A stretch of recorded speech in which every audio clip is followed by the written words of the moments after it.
Hello, my friends. Welcome to the Dog Brain. I want to start today with a very serious number. Did you know that nearly 3.3 million dogs are rehomed every year in the United States? It's a shocking statistic, and it breaks my heart every time I hear it. So many people bring a dog into their home, into their pack, with the best intentions. They want a companion, a friend, a family member. But somewhere along the way, a disconnect happens. The human gets frustrated, the dog acts out, and the relationship breaks down. What many people don't realize is that this breakdown is rarely the dog's fault. Dogs are honest creatures. They communicate their needs and their feelings in the only way they know how. The problem often lies with us, the humans.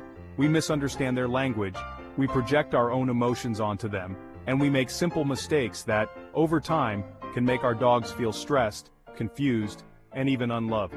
We are not providing the calm, assertive leadership they need to feel safe and balanced.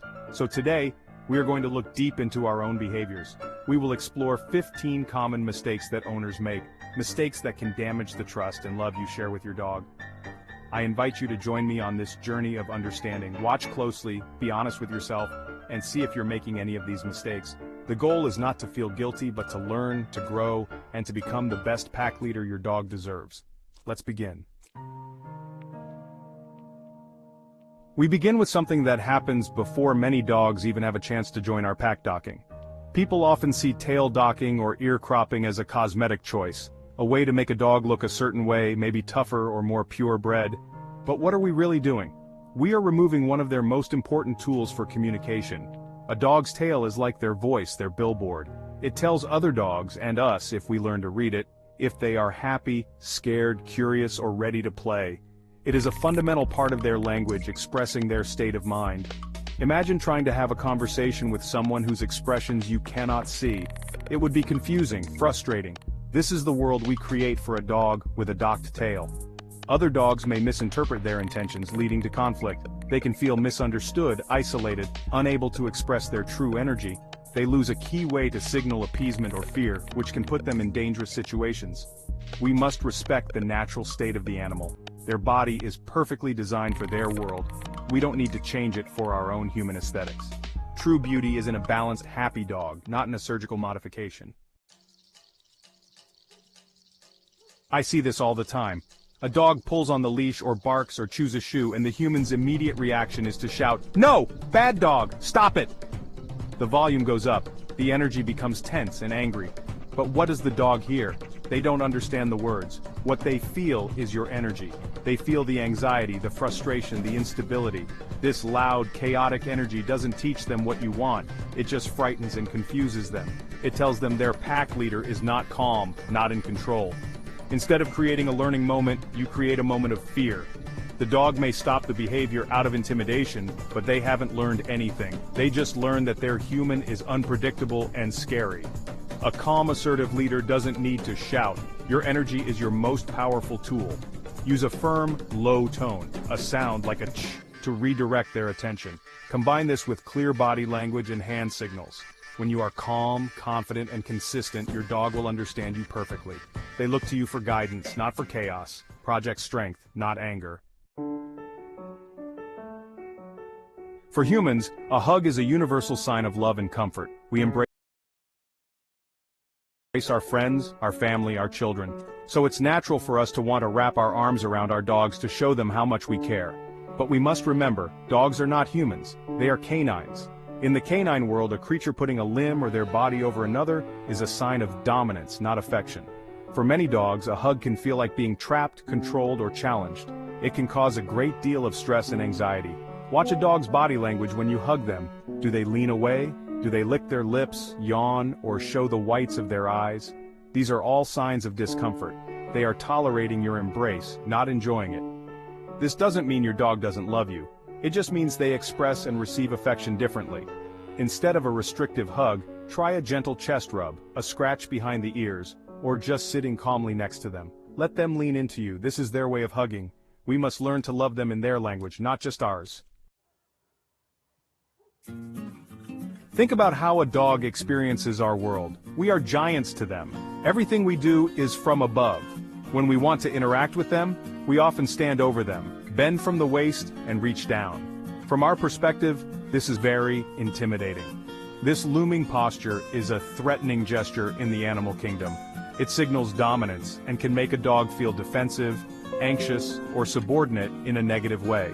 It can be especially frightening for dogs that are already timid or fearful. To build trust and a positive relationship, we must change our approach. Get down on their level. Kneel or sit on the floor when you greet your dog or call them to you. This simple act changes the entire dynamic.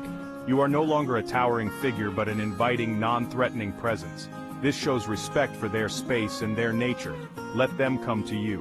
When you are at their level, you are inviting them into your space as an equal member of the pack, not forcing an interaction from a position of physical dominance. This builds confidence in your dog and deepens your connection. The crate can be one of the most powerful and positive tools you have. In the wild, canines are den animals. They seek out small, safe, enclosed spaces to rest and feel secure. A crate, when introduced properly, becomes your dog's personal den, a sanctuary where they can retreat when they are tired or overwhelmed. It is their safe space. However, many owners misuse this tool. They use it as a place of punishment or leave their dog locked inside for many hours while they are at work. When a dog is left in a crate for too long, it stops being a den and starts feeling like a prison. They are unable to move, stretch, or relieve themselves. This causes immense physical and psychological stress. A dog is an animal that needs to move to patrol its territory. Isolation for long periods leads to anxiety, frustration, and destructive behaviors. The crate should never be associated with punishment or loneliness. It should be a happy place, filled with comfy bedding and special toys. Use it for short periods and always ensure your dog's exercise and social needs are met first. Play is essential. It's how dogs bond, burn energy, and practice their natural instincts. A game of fetch is a beautiful ritual between a human and a dog, but there is a common human joke that is not funny to your dog: the fake throw. You wind up, you make the throwing motion, but you keep the ball hidden in your hand. The dog sprints out with joy and anticipation, only to find nothing. They search, confused, and come back to you, and maybe you laugh. But what did you just teach them? You taught them that you are not trustworthy. You taught them that the game, which should be a source of joy and connection, is now a source of frustration and confusion. Dogs are simple, honest beings. They don't understand teasing or deception. They understand cause and effect. When you break that trust, even in a small way, you damage the foundation of your relationship. Play should be fair and consistent. When you throw the ball, celebrate their return. The joy of the game comes from the shared experience and the reliable partnership you build together. Don't sacrifice their trust for a cheap laugh. You know, in our busy human lives, it's really easy to let our dogs just kind of fade into the background. They're there, lying on the floor while we're working on the computer, watching TV, or scrolling through our phones. Maybe we give them a quick pat on the head as we walk by, but honestly, we're not truly present with them, we're ignoring them. For a social animal like a dog, being ignored by their pack leader is actually a form of psychological punishment. They crave connection, interaction, and a real role within the pack. When they're consistently ignored, they can start to feel invisible, unimportant, and, well, lonely. This kind of emotional neglect can lead to all sorts of behavioral problems.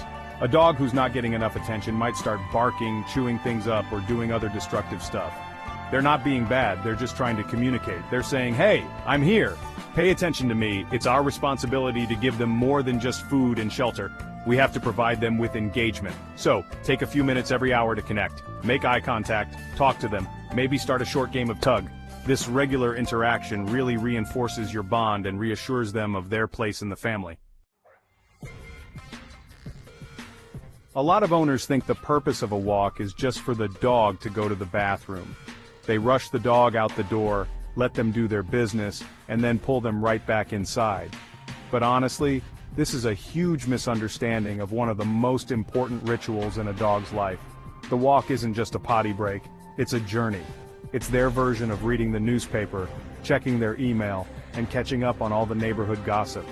They're exploring the world through their most powerful sense, their nose. Every single smell tells a story. When we skip walks or rush them, we're actually depriving our dogs of crucial mental and physical stimulation.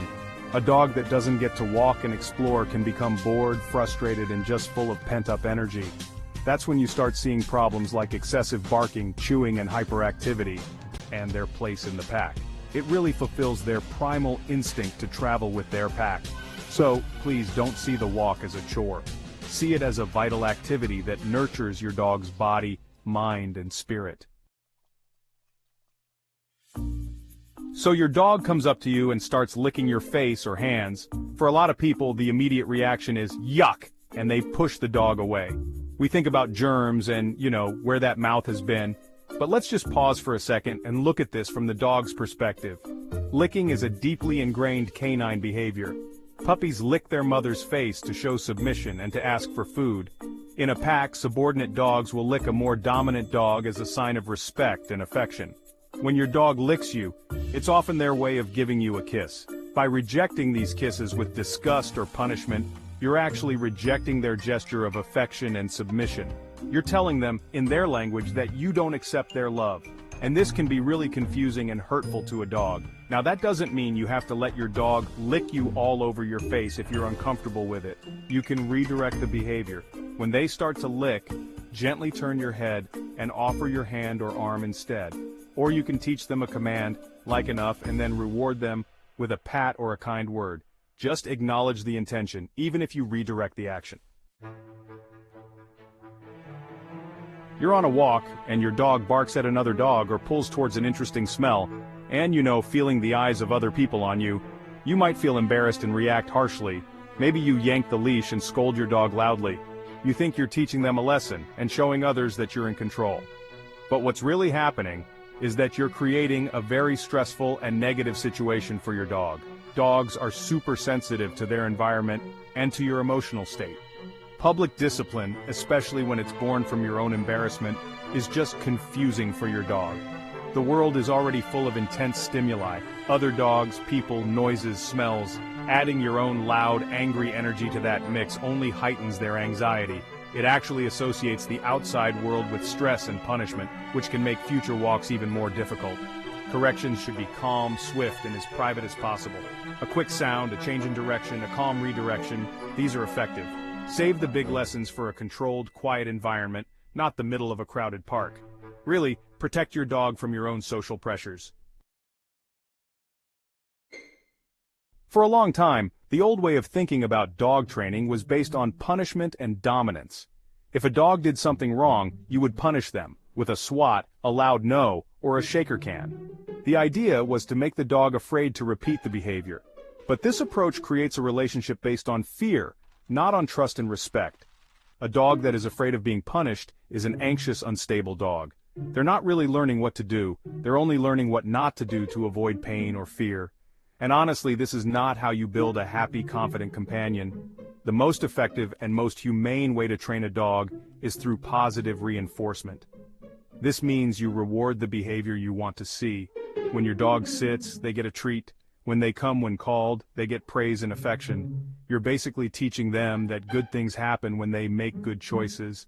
This makes learning a fun and engaging game. It builds their confidence and strengthens your bond. Instead of being a source of punishment, you become a source of all good things. And this really is the foundation of a healthy pack relationship, one built on communication and trust, not fear and intimidation. Some owners are, very strict with treats. They worry about their dog gaining weight or becoming spoiled. They think treats should be reserved only for very special occasions. While it's true that we have to be mindful of our dog's health and not overfeed them, being too stingy with treats means you're missing out on a powerful tool for connection and communication.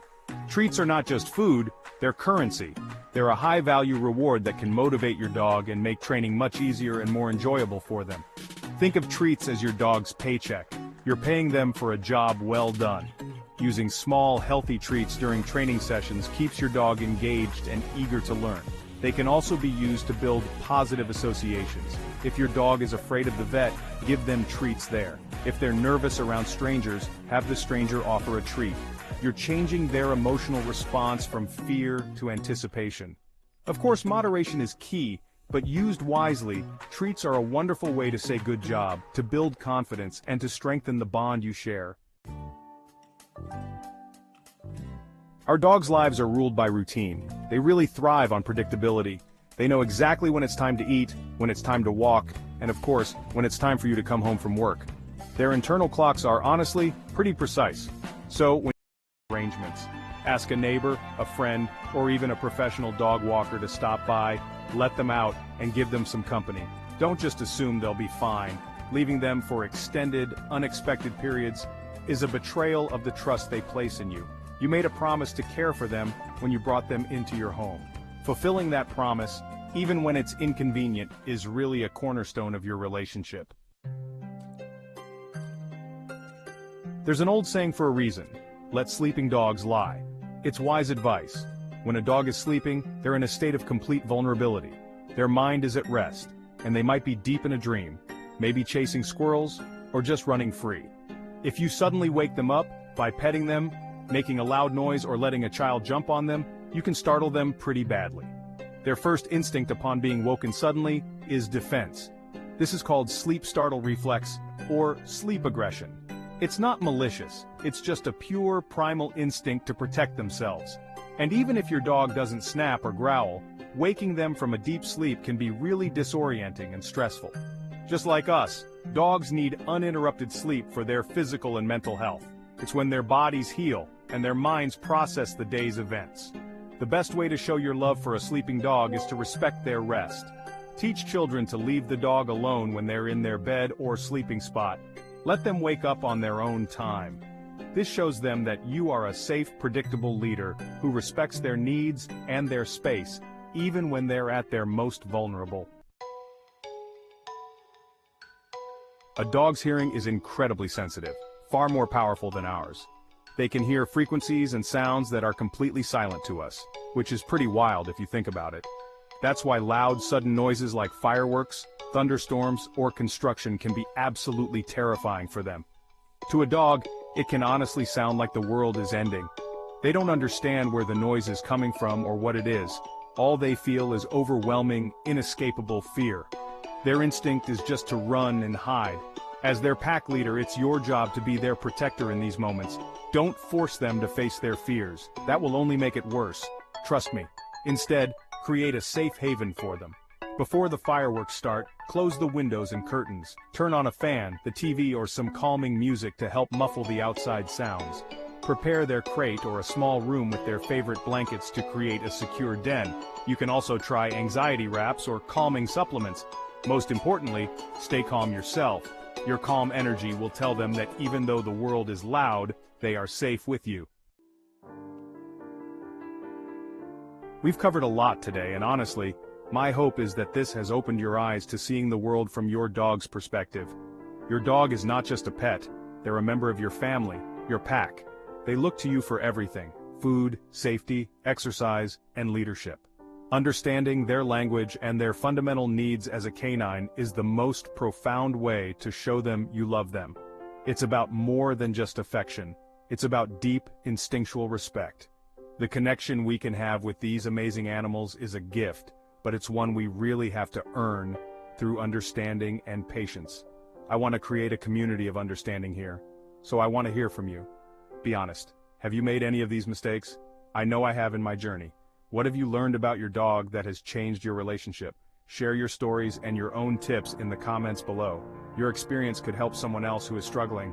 Let's learn from each other and grow together as a pack of dedicated owners who want the best for our dogs.